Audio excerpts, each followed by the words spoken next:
If we can distract in Dandy's world, then why can't we distract indoors?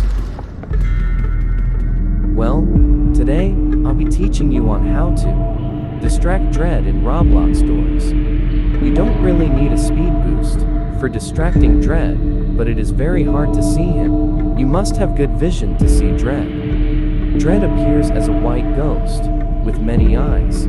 The items I would bring are the crucifix for safety and the bulk light to see better. You can also distract Dread in circles, but try distracting him in a large room. Dread is pretty slow, so you can somewhat outrun him. But Screech can mess up your distracting too, so be careful while distracting Dread. Here's some footage of me distracting.